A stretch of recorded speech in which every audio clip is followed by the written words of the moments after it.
पहली जून को गुड़गांव में क्रॉस पॉइंट मॉल के अंदर हमने कैफे डेली हाइट्स खोल दिया। अब कहानी शुरू होती है यहाँ असली स्ट्रगल की। रात को 12 बजे तक वेट करता रहता था, बाहर बालकनी में खड़ा होता था, देखता था आज एक गाड़ी अंदर आ जाए तो एक बिल कट जाएगा। घर जाता था, मदर फादर भी बिजनेस में थे। घर जाके कभी पूछते थे कितनी सेल हुई, मैं कहता था 2000 रुपये। कहते थे बेटा इंडियन रेस्टोरेंट ही खोल लेते। अब मैं मुंह छुपाऊं भाई से, घर वालों से, या क्या करूं समझ नहीं आ रहा था। फिर अपने आप को समझाया, जहां तूने पहले शुरू किया था जिंदगी वहीं आ गई है, अब दोबारा से मेहनत शुरू कर वही वाली।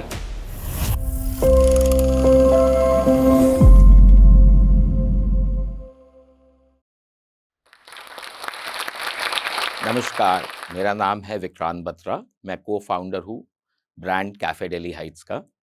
आज बहुत गर्व से कहना चाहूँगा कि हमारे 50 से ज़्यादा आउटलेट्स हैं और हम 17 सिटीज़ में इंडिया में प्रेजेंट हैं और उम्मीद है कि इस साल हम 200 करोड़ का रेवेन्यू करेंगे।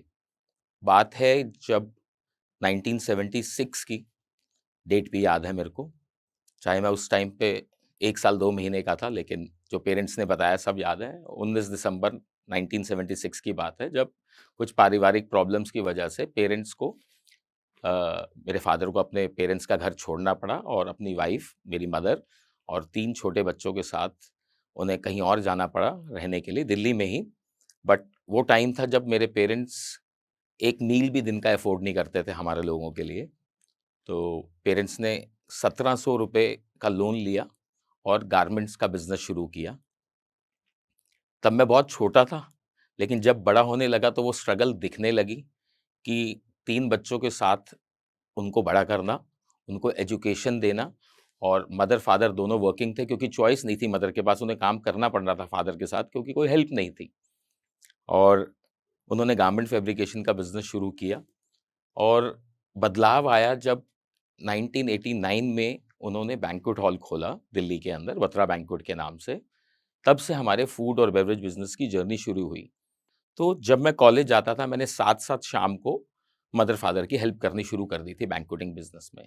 शायद वहीं से मेरे अंदर वो फूड को लेके जज़्बा, पैशन कि मैं रहूँगा फूड इंडस्ट्री में, वो वहीं से मेरे में डेवलप होता रहा। और हम कोई अलग घर तो अफ़ोर्ड कर नहीं सकते थे, तो जो हमारा बैंक्वेट हॉल था उसके ऊपर ही हमारा घर था। तो बचपन ही खाने में बीतने लगा और शायद वहीं से मैंने अपना इंटरेस्ट डेवलप किया। बट कहानियाँ ख़त्म नहीं होती। कॉलेज ख़त्म किया, साथ में काम करते रहे। लगा कुछ मुझे भी करना चाहिए और थोड़ी और एजुकेशन करनी लेनी चाहिए। तो मैंने एमबीए करी फोर्ड स्कूल ऑफ मैनेजमेंट से, और वहाँ पे मैंने फाइनेंस में और एचआर में क्वालिफ़िकेशन मेजर किया। लेकिन मैं साथ-साथ काम करता रहा और मैंने साथ में बैंक्वेटिंग के साथ आउटडोर केटरिंग का बिज़नेस शुरू कर दिया। मुझे लगा ये तो पेरेंट्स ने किया, इसको आगे भी तो बढ़ाना है। अगर जो उन्होंने किया है वहीं तक रुक गए तो फिर मेरी लाइफ़ की तो कोई स्ट्रगल ही नहीं रही, मेरी तो पहचान ही नहीं बनेगी, और मैं अपने पेरेंट्स को प्राउड कैसे फ़ील कराऊँगा अगर मैं सिर्फ़ वहीं रुक गया। तो मुझे भी तो कुछ करना है। तो लगा बहुत आसान होगी केटरिंग। एक बिल्डिंग के अंदर काम देखना खाने का, और लॉजिस्टिक्स को एक जगह से दूसरी जगह किसी की वेडिंग पे लेके जाना और फंक्शन करके सामान वापस लाना, तब पता नहीं था कितना मुश्किल होगा। तो आप ये समझ लीजिए कि जब शादियों का सीज़न शुरू होता था, सितंबर-अक्टूबर से लेके अप्रैल तक मेरे पास स्कॉर्पियो गाड़ी होती थी। एक ड्राइवर मैं ज़रूर रखता था क्योंकि बहुत लेट हो जाते थे। तो मेरी सर्दियों में रज़ाई और कपड़े गाड़ी में ही रहते थे। तो आप समझिए सुबह 4-5 बजे एक केटरिंग ख़त्म होती थी, तो अगली सुबह की 6-7 बजे दूसरी साइट पे जाना होता था। तो 6 महीने मेरे आधा टाइम घर पे गुज़रते थे और आधा टाइम गाड़ी में गुज़रते थे। आज सोचता हूँ कि वो सब मैंने कैसे कर लिया, विश्वास नहीं होता। लेकिन एक बात ज़रूर है कि मैंने डिसिप्लिन कभी नहीं छोड़ा।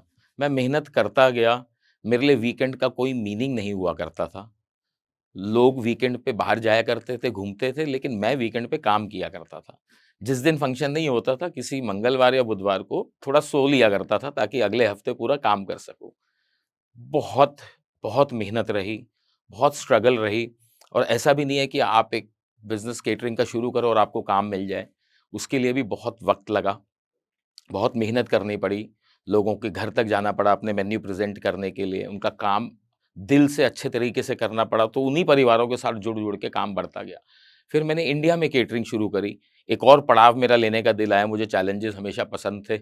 स्कूल में भी फर्स्ट ही आना चाहता था, कॉलेज में भी फर्स्ट आना चाहता था, तो जो करता था लगता था पूरे दिल से करना है, पीछे नहीं रहना, आना फर्स्ट है। तो फिर दिल्ली के बाहर केटरिंग शुरू करी। एक और मुश्किल पड़ाव अपने लिए ले लिया, चैलेंज ले लिया। वो करने के लिए आपको एक फंक्शन करने के लिए 3-3 दिन लगते हैं, आप 3 दिन जागे रहते हो, आप दिल्ली के बाहर सारा सामान लेके गए, केटरिंग करके वापस आए। तो ये सब करते-करते कुछ दो 1999 से लेके 2010 तक ये समा चलता रहा और डेफ़िनेटली शादी भी हो गई और बच्चे भी हुए। लेकिन मेरे से कोई पूछता था कि आपके बच्चे कितने बड़े? तो मुझे ऐसे बताना पड़ता था, ऐसे नहीं बताता था। वो कहते हैं, "ऐसे क्यों बताता है?" तो जब मैं घर जाता हूँ रात को 3-4 बजे तो सोए होते हैं। जब मैं वापस आता हूँ रात को तो सोए होते हैं, तो ऐसे तो देख ही नहीं पाता। तो मेरे को कभी-कभी लगता है मैंने अपने बच्चों को समय नहीं दिया उस एज में और मैं मिस भी करता हूँ, बट आज लगता है कि जहाँ हम खड़े हैं, जो फैसिलिटीज़ मैं बच्चों को दे पाया हूँ, जो एजुकेशन दे पाया हूँ, अगर उस टाइम वो ना किया होता तो शायद यहाँ तक ना पहुँच पाते। परिवार का सपोर्ट रहा, मेरे ब्रदर भी मेरे साथ को-फाउंडर हैं जो आर्किटेक्ट हैं एजुकेशन से, वो रेस्टोरेंट्स बनाते हैं और मैं चलाता हूँ। एक और चैलेंज दिमाग में आया कि भई बच्चे बड़े हो रहे हैं, ये केटरिंग के बिज़नेस में तो आपको हर बार जाना पड़ता है, क्योंकि मेरे लिए जो मेरी मदर ने मेरे को सिखाया वो बैंक्वेट देखती थी कि किसी भी बच्चे की शादी बड़ी इम्पोर्टेंट होती है, उसमें कोई रीटेक नहीं होता। आपने शर्ट बनवाई, ठीक नहीं बनी, आप ऑल्टर करवा सकते हैं। आप बद किसी और प्रोडक्ट को लेते हैं, ठीक नहीं है तो वारंटी में ठीक करा सकते हैं। शादी के फंक्शन की वारंटी नहीं हुआ करती। उसके अंदर तो एक ही गो में काम बढ़िया ही करना है, जब तक फेरे खत्म नहीं होते हम नहीं छोड़ते। तो ये मेरे को सिखाया था कि जब तक फेरे खत्म नहीं होंगे, फेरों तक सब सामान नहीं दे दोगे, तब तक आपको साइट नहीं छोड़नी है। तो मैंने रियलाइज़ किया कि मैं एक्चुअली में साल के 8-10 महीने तो सो ही नहीं पाता, बट उसमें मुझे कोई परेशानी नहीं थी, मैं एन्जॉय कर रहा था अपने काम को, मेहनत ज़रूर थी। बट मैंने रियलाइज़ किया कि शायद आगे आने वाली जनरेशन ये अनऑर्गनाइज़्ड काम नहीं कर पाएगी और बहुत सारे लोग पैसे को ग्रोथ से रिलेट करते हैं। लेकिन मेरे लिए एक बहुत बड़ी चीज़ थी कि सिर्फ़ पैसे से ही ग्रोथ नहीं होती, कुछ ऐसा बिज़नेस भी होना चाहिए थोड़ा ऑर्गनाइज़ हो। और इतने सालों काम करके एक्सपीरियंस भी बढ़ गया था, नॉलेज भी बहुत बढ़ गई थी। तो सोचा फिर कुछ और करते हैं। तो आज सोचता हूँ कि इतना बड़ा डिसीज़न मैंने कैसे लिया? उस टाइम पे मेरे दिमाग में क्या आया? मैंने 8 से 11 महीने का एक सबैटिकल लिया, सिर्फ़ सोचने के लिए कि मेरे को आगे जीवन में क्या करना है, जो मैं अगली जनरेशन को दे सकूँ। जैसे मेरे पेरेंट्स ने मेरे को बैंक्वेटिंग और केटरिंग दी, मैं अपने बच्चों को आगे क्या दे सकूँ? तब मेरे दिमाग में आया मुझे एक ऑर्गनाइज़्ड बिज़नेस में जाना है। तब 2011 पहली जून को कैफ़े डेली हाइट्स का जन्म हुआ। मैं और मेरा ब्रदर काफ़ी वेल ट्रैवल्ड थे। हमने देखा कि मार्केट में एक गैप है, एक कैजुअल डाइनिंग रेस्टोरेंट का गैप है और जब हमारी फैमिली, हमारे बच्चे, हम और हमारे पेरेंट्स तीनों खाना खाने जाते हैं, तो हमें कोई ऐसी जगह नहीं मिलती जहाँ हम तीनों को खाना मिल जाए। तीनों के तरीके का पिज़्ज़ा भी मिल जाए, बर्गर भी मिल जाए, दाल मखनी भी मिल जाए, वड़ा पाव भी मिल जाए, पास्ता भी मिल जाए। तो हमारे दिमाग में हम एक फैमिली कैफ़े खोलेंगे, जहाँ पे तीनों जनरेशन को खाना मिल सके। तो जी 2011 पहली जून को गुड़गाँव में क्रॉस पॉइंट मॉल के अंदर हमने कैफ़े डेली हाइट्स खोल दिया। अब कहानी शुरू होती है यहाँ असली स्ट्रगल की, क्योंकि आपने अपना बिज़नेस पीक में छोड़ा, केटरिंग का बिज़नेस जब आप पैसे बना रहे थे और आपने पीक में अपना बिज़नेस छोड़ा, सबैटिकल लिया और एक नई तरफ चल पड़े। क्योंकि होलसेल का काम है केटरिंग और ये रिटेल का काम है।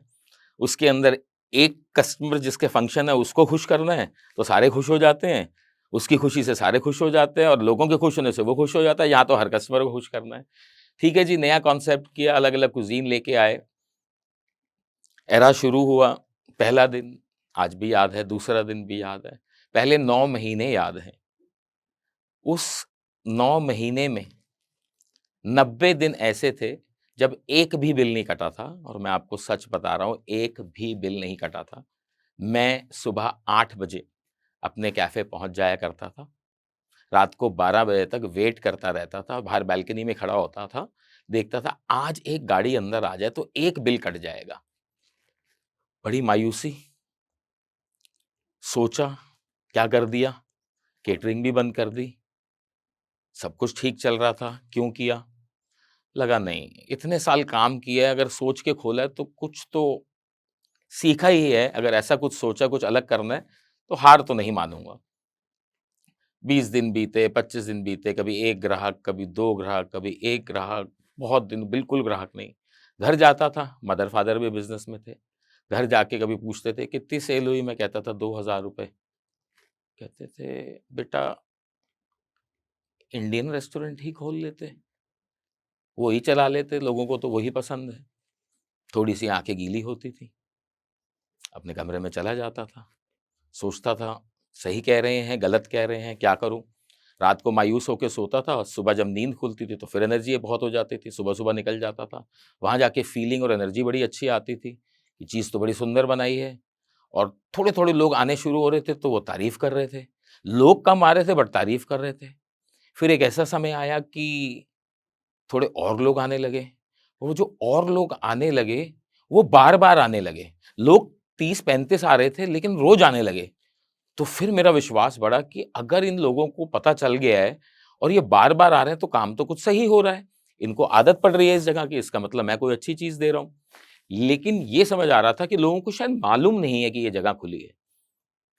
सोचा मार्केटिंग करते हैं, तब हमारे सोशल मीडिया का जन्म बिल्कुल नया-नया हुआ था फ़ेसबुक का। हमने कहा चलो जी फ़ेसबुक पे तब पेज नहीं बना पड़ता था, ग्रुप बना करता था, हमने ग्रुप बना लिया।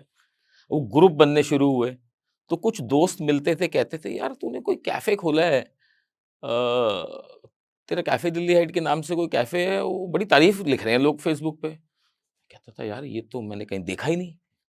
तो कहते कॉफ़ी देते हो वहाँ? मैंने कहा भाई कॉफ़ी नहीं, कैजुअल डाइनिंग रेस्टोरेंट। मैंने कहा एक स्ट्रगल, पहली सेल नहीं हो रही है, अब दूसरी स्ट्रगल लोगों को समझाना पड़ेगा कॉफ़ी के अलावा भी मिलता है कैफ़े में, जैसे कैफ़े लिली हाइट में 300 डिशेज़ हैं, आपको सब कुछ खाना मिलेगा। तो ये स्ट्रगल शुरू हो गई, एक बिज़नेस नहीं चल रहा, साथ में ये स्ट्रगल। फिर सोचता था क्या करूँ? रोज़ एक हार होती थी, फिर रोज़ एक जीत होती थी, कि लोग तो हारे हैं रिपीट, कोई बात नहीं लॉस हो रहा है। अब लॉस हो रहा था तो पैसे भी खत्म होने लगे। पैसे खत्म होने लगे तो मैंने ब्रदर को बोला यार पैसे तो नुकसान हो रहा है। उसने कहा क्या करना है? मैंने कहा यार ये चलेगा ज़रूर। कहता कैसे चलेगा, तो इतना टाइम हो गया। कहता मेरे को तो तेरे पे भरोसा है, मुझे पता है तू चला लेगा बट टाइम बहुत लग रहा है। मैंने कहा कोई बात नहीं, ट्राई करते हैं, कुछ तो अच्छा होगा, लोग पसंद तो कर रहे हैं। मैंने कहा थोड़ा लोन ले लेते हैं। ब्रदर ने कहा कि कितना लोन चाहिए? मैंने कहा यार 1 डेढ़ करोड़ रुपए का लोन दिलवा दे यार, नहीं तो सबकी सैलरीज़ तो टाइम पे ही देते हैं, वेंडरों की पेमेंट भी देनी है, रेंट भी देना है, सब कुछ करना है। उसने कहा ठीक है। तो मुझे लगा किसी को तो भरोसा है, उसने पीठ थपथपाई, मैं और आगे चल पड़ा। बट फिर कैसे जादू हुआ मुझे पता नहीं, हमारे को एम्बियंस मॉल गुड़गाँव से कॉल आई कि आप अपना कैफ़े दिल्ली हाइट खोलिए, हमें बड़ा पसंद है। तो मैंने ब्रदर को कहा आप देखो साइट, आपका काम है साइट देखना। वो साइट देखने के उन्होंने कहा यार वो छोटी-सी जगह दे रहे हैं, 1000 स्क्वायर फीट की, थोड़ी टेढ़ी-सी है। तो मैंने भाई को कहा कि यहाँ मॉल में ना लोग बहुत जा रहे हैं आजकल, ये बड़ा फ़ेमस मॉल हुआ हुआ है, हम भी आया करते थे यहाँ पे, हम दिल्ली रहते थे, हम भी आया करते थे। कहा ले ले कोई बात नहीं, छोटा खोल लेंगे। तो 13 फरवरी 2012 को हमने अ, एम्बियंस मॉल में खोल दिया। अब एम्बियंस मॉल में खोलने के बाद 2-3 महीने वहाँ भी स्ट्रगल रही। अब वहाँ भी लॉस हो रहा था, यहाँ भी लॉस हो रहा था। अब मैं मुँह छुपाऊँ भाई से, घरवालों से या क्या करूँ समझ नहीं आ रहा था। फिर लगा जब एम्बियंस मॉल खोला 2-3 महीने बाद क्रॉस पॉइंट वाले गुड़गाँव वाले रेस्टोरेंट में लोग और आने लगे। मैं सोचूँ ये क्या हो रहा है? वहाँ लोग ज़्यादा नहीं आ रहे, अब यहाँ लोग ज़्यादा आ रहे हैं। तो मैं लोगों से बात करता था। मैं वही मैनेजर की तरह ही काम करता था। मैनेजर भी मैं था, कैशियर भी था, मार्केटिंग भी था, कुक भी था, सब कुछ ही मैं था। मैं हर कस्टमर से बात करता था।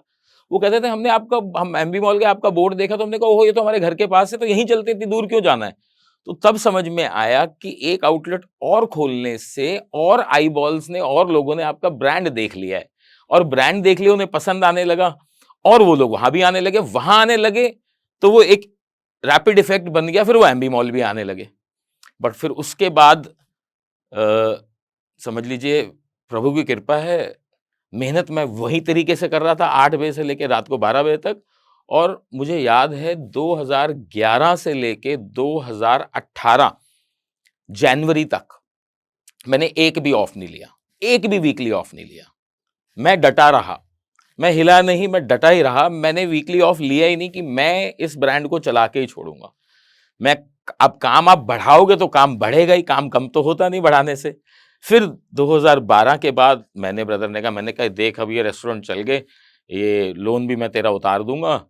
और उसी बीच में हमारे को प्रोमेनाड मॉल से कॉल आ गई। तो ब्रदर ने कहा यार एक और मॉल से कॉल आ गई है, खोलें? मैंने कहा हाँ खोल। कहता है नहीं पहले सोच ले तू, या तू 2 ही खोले। मैं कहा नहीं, नहीं खोलेंगे, तू मेरे को थोड़ा-सा ऑफ़िस का सेटअप करके दे दे, क्योंकि अगर मेरे को इंफ्रास्ट्रक्चर नहीं होगा तो मैं 3 आउटलेट कैसे मैनेज करूँगा? मुझे टीम बढ़ानी है, मुझे ऑफ़िस का सेटअप बढ़ाना है, मुझे हर चीज़ को प्लानिंग करनी है। अब पढ़ाई-लिखाई तो की थी और केटरिंग, बैंक्वेटिंग बिज़नेस करने वाले के लिए रेस्टोरेंट बिज़नेस समझना बहुत आसान होता है, क्योंकि इतने बड़े 2-2, 1500, हज़ार-हज़ार बंदों की केटरिंग करते थे। लॉजिस्टिक्स की, मैन पावर की समझ तो थी, प्रोडक्शन की, परचेज़ की समझ थी, बट उसकी एग्ज़ीक्यूशन की प्लानिंग करनी थी। मैंने कहा अब सेटअप करने के लिए फिर पैसे चाहिए। उसने कहा यार तू पैसे ही माँगता रहेगा। मैंने कहा वो काम बढ़ाना है तो थोड़े पैसे और दे। अभी वो प्रॉफिट्स को आप सेव मत करो, आप तो अभी लोन थोड़ा चलने दो, मेरे को पैसे दो, मैं अभी इंफ्रास्ट्रक्चर ऑफ़िस सेट करता हूँ। कहा ठीक है ऑफ़िस सेट करो। ऑफ़िस सेट किया जी, प्रोमेनाड में खोला, प्रोमेनाड में भी उन्होंने हमारे को 900 स्क्वायर फीट जगह दी। मैंने कहा ले ले भाई, दिल्ली में पहली जगह मिल रही है, बड़ा प्राइम मॉल है, ले लेते हैं, कोई नहीं छोटा बना लेंगे। 2014 में प्रोमेनाड खोल लिया। अब काम बढ़ा है तो काम तो करना पड़ेगा। मेहनत और बढ़ गई, काम और बढ़ गया, लेकिन खुशी भी बढ़ गई साथ-साथ। पीछे मुड़ के देखता था तो लगता था अब शायद इतने साल जो मेहनत की है, इतने साल जो स्ट्रगल की है, शायद उसका फल मिलने का टाइम है, तो मेहनत नहीं रोकनी, अब मेहनत और करनी है। फिर उसके बाद खुलते रहे, अच्छी-अच्छी जगह से ऑफ़र आती रही। हम 2-4 आउटलेट खोल के ब्रेक लेके फिर इंफ्रा को बढ़ाते रहे, आगे बढ़ते रहे। अब 2016, 17, 18, 19, अब एक और पड़ाव पूरी दुनिया के लिए आया। अब 2020 मार्च में लॉकडाउन लगा, कोविड आया। मुझे लगा वो चिकनगुनिया ऐसी 2-4 चीज़ें वग़ैरह हुई थी, हफ़्ते 10 दिन की बात है, ठीक हो जाएगा, कोई बात नहीं। अब ये भी था कि फूड इंडस्ट्री में हो तो जहाँ पे सारी सोशल गैदरिंग्स होती हैं, सबसे पहले आपकी चीज़ बंद होगी, तो सारे रेस्टोरेंट, अब उस टाइम पे 20-22 आउटलेट थे, सारे बंद हो गए, तो रेवेन्यू खत्म हो गया।